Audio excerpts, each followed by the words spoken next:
एक तरफ थी राजस्थान रॉयल्स, जो इस वक्त प्लेऑफ की रेस में सांस लेने के लिए भी संघर्ष कर रही थी। यह मुकाबला राजस्थान के लिए किसी आखिरी मौके से कम नहीं था। अगर आज हार मिलती तो प्लेऑफ की उम्मीदें सिर्फ कैलकुलेटर और अगर मगर तक सीमित होकर रह जाती। दूसरी तरफ थी दिल्ली कैपिटल्स, जिनकी हालत भी कुछ ज्यादा अलग नहीं थी। दिल्ली को भी अपने बाकी तमाम मैच जीतने थे अगर उन्हें प्लेऑफ का टिकट हासिल करना था, यानी दोनों टीमों के लिए। यह मैच बिल्कुल वैसा था जैसे किसी फिल्म का क्लाइमैक्स, जहां एक गलती पूरी कहानी बदल सकती थी। स्टेडियम का माहौल भी आज कुछ अलग था। फैंस की धड़कनें तेज थी, चेहरों पर बेचैनी थी और हर किसी के दिमाग में बस एक ही सवाल घूम रहा था, आज किसका सपना जिंदा रहेगा। कहते ना, जब मंजिल सामने हो तो रास्ते की ठोकरें भी छोटी लगने लगती हैं। लेकिन आईपीएल में ठोकर कब मैच हरा दे कोई नहीं जानता। टॉस हुआ और अक्षर पटेल ने टॉस जीतकर पहले गेंदबाजी करने का फैसला किया। और सच कहें तो यह फैसला काफी दिलेराना था, क्योंकि इतने बड़े मुकाबले में पहले गेंदबाजी करना हमेशा रिस्क लेकर आता है। लेकिन अक्षर शायद जानते थे कि दबाव वाले मैच में पहले विकेट निकालना आधी जीत के बराबर होता है। राजस्थान रॉयल्स की तरफ से ओपनिंग के लिए मैदान में उतरे वैभव सूर्यवंशी और यशस्वी जायसवाल, दोनों बल्लेबाजों ने आते ही आक्रामक अंदाज दिखाया और शुरुआत से ही यह साफ कर दिया कि राजस्थान आज रुकने नहीं वाली। कुछ खूबसूरत शॉट्स, शानदार टाइमिंग और पॉजिटिव इंटेंट। शुरुआती ओवरों में राजस्थान की बल्लेबाजी देखकर फैंस को मजा आने लगा था। लेकिन क्रिकेट का खेल भी बड़ा बेरहम होता है दोस्तों, कब खुशियों पर ब्रेक लगा दे कोई भरोसा नहीं। राजस्थान को पहला झटका 19 रन पर लगा जब जायसवाल सिर्फ 9 गेंदों पर 12 रन बनाकर आउट हो गए। अच्छी शुरुआत जरूर मिली थी, लेकिन वो इसे बड़ी पारी में तब्दील नहीं कर पाए और बड़े मैचों में यही छोटी छोटी गलतियां बाद में भारी पड़ती हैं। तीसरे नंबर पर आए ज्यूरेल और यहां से राजस्थान की इनिंग्स ने असली रफ्तार पकड़नी शुरू की। वैभव सूर्यवंशी और ज्यूरेल के बीच शानदार साझेदारी लगी। दोनों बल्लेबाजों ने दिल्ली के गेंदबाजों पर दबाव बनाना शुरू कर दिया। वैभव सूर्यवंशी तो आज बिल्कुल अलग ही अंदाज में बल्लेबाजी कर रहे थे। हर गेंदबाज के खिलाफ अटैक, मैदान के चारों तरफ शॉट्स और बिल्कुल बेखौफ क्रिकेट। 21 गेंदों पर 46 रन और उनकी इस विस्फोटक पारी में 3 लंबे छक्के और 5 चौके शामिल थे। ऐसा लग रहा था जैसे वो आज अकेले ही मैच का रुख बदल देना चाहते हो। राजस्थान को जिस तरह की शुरुआत की उम्मीद थी, उन्हें बिल्कुल वैसा ही आगाज मिला। और जब दूसरी विकेट 89 रन पर गिरी, तब तक राजस्थान पूरी तरह मैच में कंट्रोल बनाकर चल रही थी। लेकिन दोस्तों, क्रिकेट में एक साझेदारी मैच जिताती है और एक विकेट पूरा मोमेंटम बदल देती है। इसके बाद मैदान में आए कप्तान रेयान पराग और आज उन्होंने वो जिम्मेदारी दिखाई जिसकी टीम को जरूरत थी। उन्होंने आते ही रणगति को गिरने नहीं दिया और बड़े आत्मविश्वास के साथ बल्लेबाजी की। चौके भी आए, बड़े शॉट्स भी आए और देखते ही देखते उन्होंने अपना अर्धशतक पूरा कर लिया। सिर्फ 26 गेंदों पर 51 रन, यह कप्तानी पारी थी। लेकिन सच कहें तो यहां थोड़ा क्रिटिसिज्म भी बनता है, क्योंकि जिस तरह रेयान बल्लेबाजी कर रहे थे, वो इस इनिंग्स को और लंबा ले जा सकते थे। वो आखिर तक टिकते तो शायद राजस्थान 220 या 230 तक भी पहुंच सकती थी। बड़े मैचों में सेट बल्लेबाज का आखिरी तक रहना बहुत जरूरी होता है और यहीं राजस्थान थोड़ा पीछे रह गई। उनका विकेट 161 रन पर गिरा और यहीं से मैच का टेम्पो धीरे धीरे बदलना शुरू हो गया। फिर आया राजस्थान रॉयल्स का वही पुराना दर्द, मिडिल ऑर्डर। चौथा झटका फ्रेरा की सूरत में लगा, जो पहली ही गेंद पर बिना खाता खोले आउट हो गए। उसके बाद रवि सिंह भी सिर्फ 2 गेंदों पर 4 रन बनाकर चलते बने और यहीं राजस्थान की इनिंग्स पूरी तरह लड़खड़ा गई। भाई सच बताइए, क्या आपको भी नहीं लगता कि राजस्थान का मिडिल ऑर्डर इस सीजन में बार बार टीम को बीच रास्ते में छोड़ देता है? क्योंकि जब जिम्मेदारी उठाने का वक्त आता है, तभी ये बल्लेबाज बुरी तरह एक्सपोज हो जाते हैं। एक वक्त ऐसा लग रहा था कि राजस्थान आराम से 200 पार करेगी, शायद 220 या 230 तक भी पहुंच जाएगी। लेकिन देखते ही देखते 173 रन पर 6 विकेट गिर चुके थे और अब 200 तक पहुंचना भी मुश्किल दिखाई देने लगा था। कहते हैं मकान की असली मजबूती उसकी नींव से नहीं, बीच की दीवारों से पता चलती है। और राजस्थान का मिडिल ऑर्डर आज फिर टूटती दीवार जैसा नजर आया। हालांकि यहां दिल्ली कैपिटल्स के गेंदबाजों की तारीफ ही बनती है। मिचेल स्टार्क ने अपने पहले 3 ओवरों में 34 रन देकर 3 बड़े विकेट हासिल किए और राजस्थान को बैकफुट पर धकेल दिया। दबाव वाले मुकाबले में स्टार्क ने अनुभव का पूरा इस्तेमाल किया। लुंगी नगिड़ी ने भी अच्छी गेंदबाजी की और सही समय पर रन रोककर राजस्थान पर दबाव बनाए रखा। विजय थोड़े महंगे जरूर साबित हुए। उन्होंने 2 ओवर में 29 रन दिए, जबकि मुकेश कुमार का दिन काफी खराब रहा और उन्होंने 2 ओवरों में 40 रन लुटा दिए। लेकिन तिवारी ने 4 ओवर में सिर्फ 27 रन देकर 2 विकेट निकाले और राजस्थान की रनगति पर शानदार ब्रेक लगाया। कप्तान अक्षर पटेल ने भी 4 ओवरों में 31 रन दिए।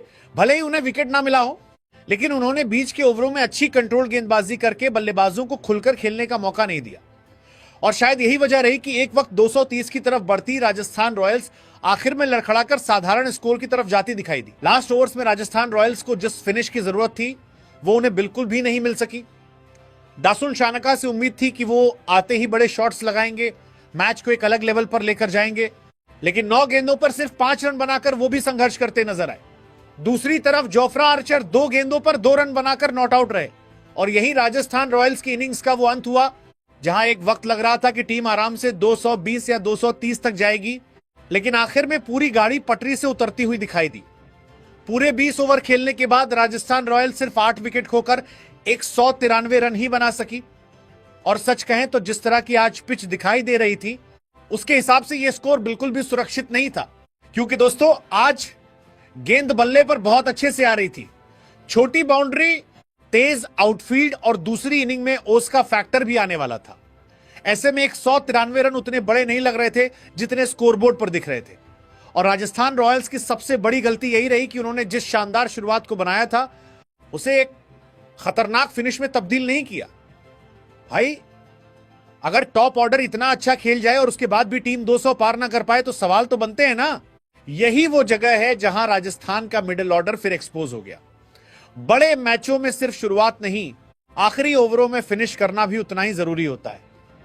कहते हैं अधूरी कहानी सबसे ज्यादा दर्द देती है, और राजस्थान की ये इनिंग्स बिल्कुल वैसी ही लगी। लेकिन यहां दिल्ली कैपिटल्स के गेंदबाजों की तारीफ करना भी बेहद जरूरी है, क्योंकि जिस वक्त राजस्थान के बल्लेबाज तेजी से रन बना रहे थे उस वक्त ऐसा लग रहा था कि स्कोर बहुत बड़ा आ जाएगा, मगर दिल्ली के बॉलर्स ने आखिरी ओवरों में कमाल की वापसी की। नपी तुली गेंदबाजी, शानदार यॉर्कर्स, धीमी गेंदों का बेहतरीन इस्तेमाल और सबसे बड़ी बात दबाव में शांत रहना। उन्होंने राजस्थान के बल्लेबाजों को आखिर के ओवरों में बिल्कुल बांध कर रख दिया और यही वजह रही कि जो टीम 230 की तरफ बढ़ती दिख रही थी वो आखिर में 193 पर रुक गई। क्रिकेट में मोमेंटम बदलने के लिए हमेशा विकेट की जरूरत नहीं होती, कभी कभी सिर्फ कंट्रोल गेंदबाजी भी मैच का रुख बदल देती है। अब सारी निगाहें दिल्ली कैपिटल्स की बल्लेबाजी पर थी, क्योंकि दिल्ली के पास एक बार फिर शानदार मौका था। एक तो इस लक्ष्य को चेस करके अपना नेट रन रेट बेहतर करने का, और दूसरा 2 बेहद कीमती पॉइंट्स हासिल करके प्लेऑफ की उम्मीदों को जिंदा रखने का। और सच बताइए दोस्तों, आईपीएल का असली मजा भी ऐसे ही मुकाबलों में आता है ना, जहां दोनों टीमों के लिए जीत सिर्फ जीत नहीं होती बल्कि पूरा भविष्य तय करती है। अब दिल्ली कैपिटल्स की तरफ से इस लक्ष्य का पीछा करने मैदान में उतरी ओपनिंग जोड़ी अभिषेक पोरेल और केएल राहुल। एक तरफ युवा जोश, दूसरी तरफ अनुभव का पहाड़, और दोनों के चेहरों पर साफ दिखाई दे रहा था कि आज गलती की कोई गुंजाइश नहीं है, क्योंकि सामने सिर्फ एक टारगेट नहीं था, सामने प्लेऑफ का रास्ता खड़ा था। अभिषेक पोरेल और केएल राहुल ने आते ही जिस अंदाजत में बल्लेबाजी शुरू की उसे साफ लगने लगा कि दिल्ली आज सिर्फ मैच जीतने नहीं बल्कि दबदबा बनाने उतरी है। दोनों बल्लेबाजों ने शुरुआत से ही आक्रामक क्रिकेट खेली, लेकिन सबसे खास बात यह रही कि उनके शॉट्स में सिर्फ ताकत नहीं, क्लास भी थी। कभी कवर ड्राइव, कभी पुल, कभी विकेट के पीछे शानदार टाइमिंग। ऐसा लग रहा था जैसे दोनों बल्लेबाज नेट प्रैक्टिस नहीं बल्कि कोई खूबसूरत बल्लेबाजी की कहानी लिख रहे हों। और दोस्तों सच बताइए, क्या आपको भी नहीं लगा कि आज दिल्ली के ओपनर्स किसी अलग ही मूड में मैदान पर उतरे थे? पावर प्ले का जिस तरह इस्तेमाल दिल्ली कैपिटल्स ने किया वो किसी भी टीम के लिए एक परफेक्ट उदाहरण कहा जा सकता है। पूरे 6 ओवरों में बिना कोई विकेट गंवाए 72 रन। भाई साहब, यह सिर्फ अच्छी शुरुआत नहीं थी, यह सीधे सीधे राजस्थान रॉयल्स के गेंदबाजों पर हमला था। दोनों बल्लेबाजों ने एक पल के लिए भी दबाव महसूस नहीं होने दिया। अभिषेक पोरेल ने सिर्फ 20 गेंदों पर 38 रन ठोक दिए और उनकी बल्लेबाजी में एक अलग ही बेफिक्री दिखाई दे रही थी। दूसरी तरफ केएल राहुल ने 16 गेंदों पर 26 रन बनाकर बिल्कुल वही काम किया जिसके लिए वो जाने जाते हैं, शांत रहकर मैच को कंट्रोल करना। राहुल की बल्लेबाजी देखकर ऐसा लग रहा था जैसे वो हर गेंद से पहले गेंदबाज के दिमाग को पढ़ चुके हों। और सच कहें तो यहां राजस्थान रॉयल्स की गेंदबाजी पूरी तरह सवालों के घेरे में आ गई। जोफ्रा आर्चर और ब्रिजेश शर्मा, किसी भी गेंदबाज की ना कोई साफ लाइन दिखाई दी, ना लेंथ। कभी शॉर्ट गेंद, कभी स्लॉट में फुल टॉस जैसी गेंदें, और दिल्ली के बल्लेबाजों ने उसका भरपूर फायदा उठाया। बड़े मैचों में गेंदबाजी सिर्फ स्पीड से नहीं होती, प्लानिंग से होती है, और राजस्थान के गेंदबाज आज उसी प्लानिंग में पूरी तरह फेल नजर आए। कहते हैं अगर दरवाजा खुला छोड़ दोगे तो मेहमान अंदर जरूर आएगा, और राजस्थान ने तो जैसे रन बनाने का पूरा रास्ता ही खोल दिया था। दिल्ली के ओपनर से राजस्थान को एक पल के लिए भी मैच में वापसी करने का मौका नहीं दिया। हर ओवर के बाद दबाव राजस्थान पर बढ़ता जा रहा था, और दूसरी तरफ दिल्ली का डगआउट पूरी तरह रिलैक्स दिखाई दे रहा था, क्योंकि जिस तरह शुरुआत मिली थी वहां से दिल्ली की जीत लगभग तय दिखाई देने लगी थी। सिर्फ जीत ही नहीं, बल्कि 2 कीमती पॉइंट्स और बेहतर होता, नेट रन रेट भी दिल्ली के करीब आता नजर आ रहा था। और भाई, आईपीएल में नेट रन रेट की कीमत वही टीम समझती है जो आखिरी हफ्तों में प्लेऑफ की रेस में फंसी होती है। राजस्थान रॉयल्स के फैंस के लिए सबसे चिंता वाली बात यह रही कि उनकी टीम मैच में कहीं भी लड़ती हुई दिखाई नहीं दी। ना गेंदबाजी में वो आक्रामकता थी, ना फील्डिंग में वो एनर्जी। और जब सामने के बल्लेबाज सेट हो जाएं, तो फिर छोटी छोटी गलतियां भी मैच हाथ से निकाल देती हैं। दूसरी तरफ दिल्ली कैपिटल्स बिल्कुल एक चैंपियन टीम की तरह खेलती नजर आ रही थी, शांत, आत्मविश्वासी और पूरी तरह कंट्रोल में। अब मैच का रुख साफ तौर पर दिल्ली की तरफ झुक चुका था, और राजस्थान रॉयल्स के लिए वापसी का रास्ता धीरे धीरे बंद होता दिखाई दे रहा था। दिल्ली कैपिटल्स के दोनों ओपनर्स ने जिस अंदाजे में बल्लेबाजी की, उसने मैच को धीरे धीरे राजस्थान रॉयल्स के हाथों से पूरी तरह छीन लिया। दोनों के बीच पहले विकेट के लिए एक 105 रन की शानदार साझेदारी हुई, और सच बताइए दोस्तों, इतने बड़े रन चेज में इससे बेहतर शुरुआत शायद दिल्ली मांग भी नहीं सकती थी। अभिषेक पोरेल आज बिल्कुल बेखौफ अंदाज में बल्लेबाजी कर रहे थे। हर गेंदबाज पर अटैक, गैप्स में शॉट्स, और चेहरे पर गजब का कॉन्फिडेंस। ऐसा लग रहा था जैसे वो किसी दबाव वाले मैच में नहीं, बल्कि अपने मोहल्ले के ग्राउंड में खुलकर बल्लेबाजी कर रहे हों। आखिरकार राजस्थान रॉयल्स को पहली विकेट एक 105 रन पर मिली, जब अभिषेक पोरेल 31 गेंदों पर 51 रन बनाकर आउट हुए।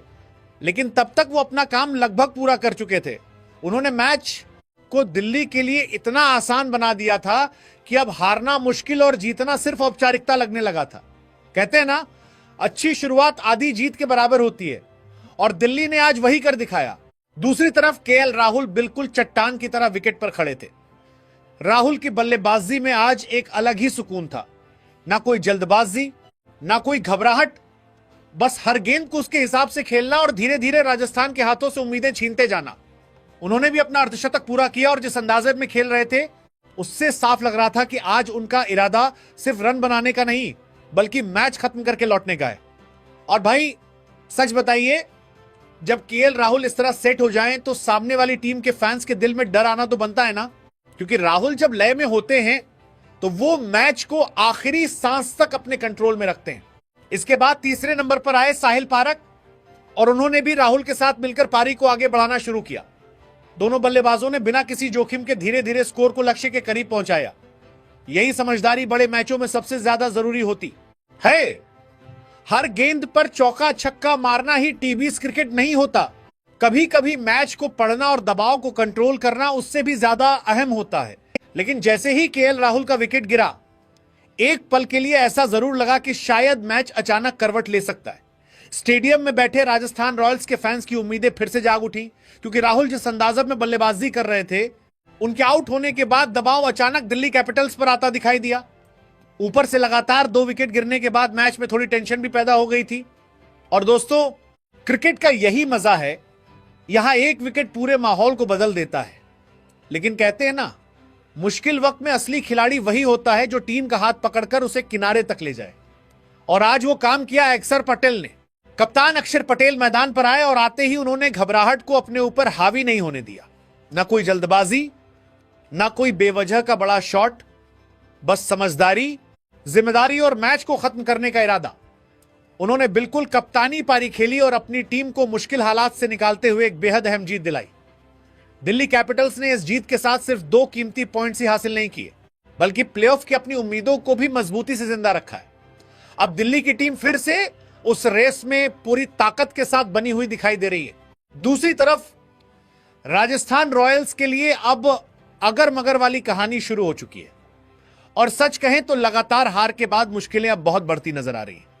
आज राजस्थान किसी भी विभाग में मैच पकड़ती हुई दिखाई नहीं दी। बल्लेबाजी में अच्छी शुरुआत मिली लेकिन फिनिश नहीं कर पाए। गेंदबाजी में शुरुआती दबाव बनाने में पूरी तरह नाकाम रहे और फील्डिंग में भी वो ऊर्जा दिखाई नहीं दी जो इतने बड़े मुकाबले में होनी चाहिए। भाई, बड़े मैच सिर्फ टैलेंट से नहीं जीते जाते, वहां जज्बा और दबाव झेलने की ताकत भी चाहिए होती है और राजस्थान आज उसी जगह कमजोर पड़ गई। दिल्ली कैपिटल्स ने दूसरी तरफ बिल्कुल एक संतुलित और मैच्योर टीम की तरह खेल दिखाया। पहले गेंदबाजों ने शानदार वापसी करके राजस्थान को बड़े स्कोर से रोका, फिर बल्लेबाजों ने पूरे आत्मविश्वास के साथ रन चेज किया और आखिर में कप्तान अक्षर पटेल ने मैच खत्म करके यह साफ कर दिया कि दिल्ली अभी प्लेऑफ की रेस से बाहर नहीं हुई है। जबकि राजस्थान रॉयल्स के फैंस के लिए यह रात एक और दर्दनाक याद बनी गई, क्योंकि हर हार के साथ उनका प्लेऑफ का सपना अब थोड़ा और दूर जाता दिखाई दे रहा है।